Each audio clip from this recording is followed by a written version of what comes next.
Hello, नमस्ते, सत श्री अकाल, आदाब। Welcome to not that Harsh vlogs once again. So आज हमारे पास है RR310। ये सेकंड लास्ट वर्जन है, अभी जो विंगलेट वाला है वो नहीं है। तो आज हम इसका ओनरशिप रिव्यू करने वाले हैं। अराउंड जो ओनर है इनने अराउंड 10,000 11,000 किलोमीटर चला लिया है। तो I would like to welcome mister Satyam Yadav to not that Harsh vlogs. Hello भाई। हेलो जी, नमस्ते, वेलकम वेलकम। सो बताइए अपने बारे में, क्या करते हैं आप? Hi everyone, my name is Satyam. मैं एक ग्राफिक डिज़ाइनर हूँ by profession. I specialise in branding and identity. I run animation and design studio. It's currently remote but soon will be going pan India. Okay. So Satyam, मैं सबसे पहले ये पूछना चाहूँगा कि आपने जो RR310 है आपकी, तो कब खरीदी थी, कितने में खरीदी थी? सो ये मैंने ब्रांड न्यू ही ली थी 2023 जनवरी। This costed me around 3.42 lakhs। So Satyam भाई, अभी तक आपने इसको कितना किलोमीटर चला लिया है? अप्रॉक्सीमेटली 12,000 किलोमीटर हो गया है। Okay. And so far it's holding up strong. Okay. So सबसे पहले मैं जो बात करना चाहूँगा गाड़ी के बारे में, वो जो है वो इसका अर्गोनॉमिक्स है, sitting position, how is the ride comfort, उसके बारे में बात करना चाहेंगे। तो कैसा एक्सपीरियंस रहा आपका? इतने 11-12,000 kilometre you have ridden this bike for. So कैसा एक्सपीरियंस रहा है, उसके बारे में बात करेंगे थोड़ा। सो मोस्ट इम्पॉर्टेंटली बाकी सारी स्पोर्ट्स बाइक जो सेगमेंट में है, फॉर इंस्टेंस R15, RC390, वो सब काफ़ी ज़्यादा कमिटेड है और बहुत एग्रेसिव राइड पोजीशन है। ठीक है। This is much more comfortable for the back, and if you are a tall rider you can basically sit straight and ride this bike and have the sports feel as well. Okay, so have you ridden this for like for longer stretch, like 500-600 kilometers? Yeah, so recently I drove it from Bhopal to Pune. I did a 900 kilometer stretch and मतलब थोड़ी back pain हुई थी, of course I won't lie, neck pain भी हुआ था, but that is for sure किसी भी bike पे होता है after 900 kilometers. ठीक है। अभी जैसा अर्गोनॉमिक्स के बारे में बात किया, कंफर्ट की बात कर ही रहे हैं, और या सस्पेंशन दोनों। So the suspension is more on a stiffer side. Okay. बहुत ज़्यादा सॉफ्ट नहीं है and it's like perfect for cornering and leaning.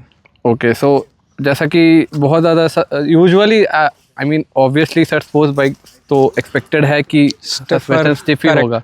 और एडजस्टेबिलिटी का ऑप्शन है क्या इसमें अभी? नहीं, इसके नए वेरिएंट्स में आता है, but you have to buy that sports package on top of it. अच्छा। तो उसमें आप एडजस्ट कर सकते हो कितना क्या कैसा है, प्री लोड एग्जिस्ट। ठीक है। अभी राइडर कंफर्ट से रिलेटेड एक और मेरा वो रहेगा क्वेश्चन कि वाइब्रेशन कैसा है इस बाइक में, और कि कौन से स्पीड के बाद आपको फील होने लगता है? करेक्ट, ठीक है। सो द थिंग इज कि after 6-7,000 RPM this bike has vibration. वो जनरेशन 1 से थी, अभी भी है, सारे नए वीडियोस में भी रहने वाली है। ओके। नई वीडियोस कर रहा हूँ, नई बाइक्स में भी हैं जो अभी जस्ट लॉन्च हुई है with the winglets and everything. ठीक है। They have done the padding but उससे कुछ खास फर्क पड़ा नहीं है। And when you are riding for a longer time तो आपके हाथ इतने वाइब्रेट हो जाते हैं कि आपके हाथ फील होना बंद हो जाते हैं because of the vibration. So this is the only con of this bike. ये जो वाइब्रेशन है, यूजुअली देखो आई फील कि single cylinder short stroke engine में ये वाइब्रेशन रहता है। या लेकिन कौन से स्पीड के बाद यू स्टार्टेड फील कि वाइब्रेशन से इंक्रीज? सारे गियर्स पे 5-6,000 RPM के बाद it's if you are just pushing 6,000 RPM के ऊपर कॉन्स्टेंटली फॉर 1 घंटा तो आपके हाथ नाम हो जाएंगे। ओके। और हड्डियां वाइब्रेट होती रहती है, इतना ज्यादा वाइब्रेशन। अच्छा।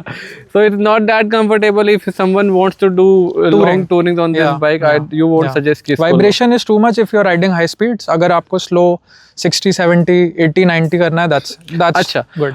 एक पर्सपेक्टिव जानना चाहूंगा कि you have ridden like RC200, R15, then this bike. So उन तीनों बाइक्स में अगर कंपैरिजन करें वाइब्रेशन का, तो R15 का वाइब्रेशन अगर ले रेफरेंस के लिए, तो उसके कंपैरिजन में कैसा वाइब्रेशन है? ऑफ कोर्स ज्यादा है, ज्यादा फील RC में 390 में बहुत ज्यादा है। हाँ। And this is like on the same level as 390 because उसका भी इंजन वाइब्रेशन का इशू था।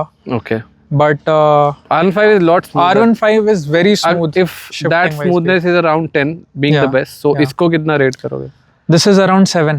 Okay. Yeah. Now we will talk about the stock setup of the bike. सबसे पहले इसके टायर्स के बारे में बात करेंगे. What tires do you get from the company itself? So इसमें pre-installed आते हैं Michelin Road 5, which is like the best in segment. Right. This is like a 25-30,000 tires. It's very good for sports and cornering. अच्छा, so I think this bike is perfectly made for cornerings only, I think, right? Yeah. So ये जो Road 5 है, ये radial tyre रहता है. So Correct. तो it can hold up pretty good on the corners I think. Correct, yeah. ठीक है। अभी जैसा टायर्स की हमने बात किया, तो do you feel very confident on the corners, do you feel confident, under confident? That also depends on the rider skills obviously. Yeah, I think the tires are really great. Okay, And the torque is just perfect match for cornering and सो कभी ऐसा feel नहीं होता है कि नहीं। जो है grip loose हो रहा है, नहीं, ऐसा नहीं, कुछ नहीं। नहीं फील होता है? बट हाँ, इसकी एक दिक्कत है कि this tyre is so slick, like a slick tyre, तो उसमें ग्रिप्स बहुत कम है, तो when you are riding on a like a normal street जहाँ पे थोड़ी गिट्टी या फिर धूल मिट्टी है, तो it skids. It actually needs clean roads to drive. Okay okay, yeah so ये इसका टायर का एक डाउन साइड है because it's a sports tyre. अच्छा। या क्या now will talk about the brake setup. जो स्टॉक ब्रेक है वो कैसा फीडबैक देता है, फ्रंट और रियर दोनों, मतलब कैसा बाइट है इसका? डू यू फील कि when you are going on the corners fast and you want to stop the bike immediately, do you think you feel confident कि गाड़ी रुक जाएगी जब तुम चाहोगे तब? yeah, so the brakes are very responsive and आगे का brake is just super nice, like it has always paid well. But पीछे के ब्रेक में थोड़ा सा है दिक्कत, तो मैंने उसके लिए वेस्रा का पैड्स चेंज करवाया था and since then it's better now. Okay. But the stock brakes are also good. If I have to rate it, it will be somewhere around 8 out of 10 for the back and 10 out of 10 for the front. Nice. So इसमें जो brake pads आता है stock, वो कौन सा रहता है? Organic, I think पीछे का ऑर्गेनिक रहता है, आगे का सिरामिक रहता है। ओके, ठीक है। अभी हमने टायर ब्रेक के बारे में बात किया, अब इसके हेडलाइट के बारे में बात करेंगे। How is the throw of the headlight? The headlight is really powerful. Okay. Like best part. You don't need any other headlights or any lights in front to have a visibility. It's very और clear. Twin LED setup है तो They both work all together at the same time. It's so not you like, never felt at night कि you need aux lights? no, never. इसके power delivery के बारे में बात करेंगे कि I am talking about how do you feel, do you think it surprises at you at some times कि after a certain RPM you feel कि वो bike is going much faster as compare to previous RPMs? Yeah. So the sports, so there are basically 4 modes. जब आप sports या track mode में जाते हो तो you unlock basically 35 horse powers which is like very punchy and आपको feel होता है लाइक जब वो पहली सर्विस के पहले अनलॉक भी नहीं होता, when you actually get it unlock तब आपको रियलाइज होता है कि it has a lot of more power than what you purchased. Okay, and it does feel so especially in sports mode you feel कि yeah sports mode में everything, so it's I think normal stock mode में it's 28 horse power, but when you go to sports mode 7 extra horses add हो जाते हैं, तो it's like a peak. Okay, अभी तुमने इसको 11-12 हज़ार किलोमीटर चलाया है, तो इसके सर्विस एक्सपीरियंस के बारे में बात करेंगे। कितना खर्चा आता है? How is the TVS service experience as well? So TVS service is good, and if there is something wrong आप complain कर सकते हो and they take actions. Even मेरी headlight में कुछ issue आया था, तो it's a 28,000 headlight, they got it replaced, नई headlight लगी है इसमें within the warranty. अच्छा, Yeah, and on top of that इसका मैंने 4 या 5 सर्विसिंग करवाई है। Each servicing cost around 4,000 to 3,000 depending on the stuff that you are getting. जैसे मैंने ब्रेक पैड चेंज कराया था तो इट गोज टू 6,000 रुपीज। अच्छा, other than that it's like 3,500 4,500 max. Okay okay okay.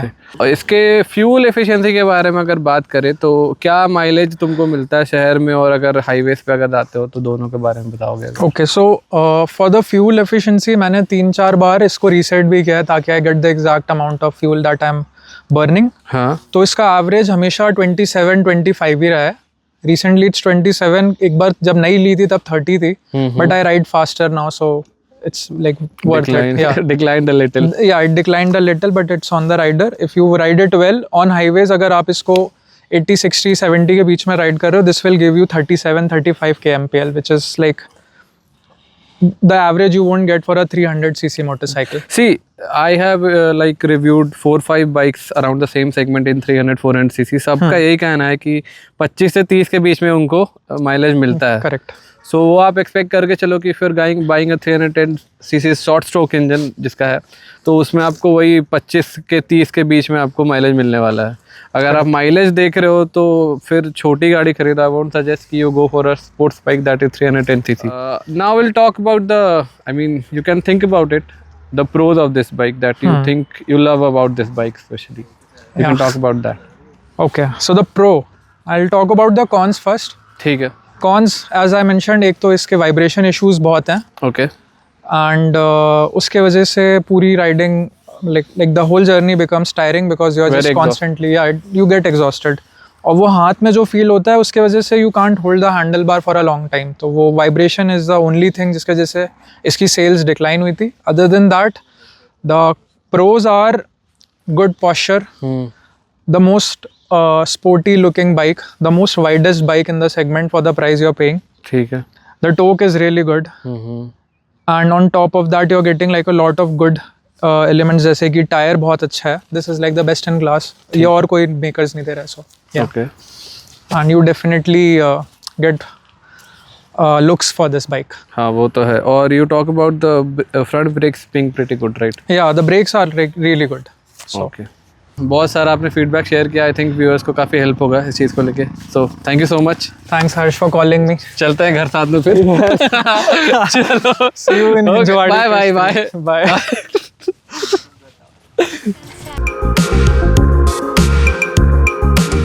Sapakara, Sarakapar, Sabarakara, Sarak, whatever.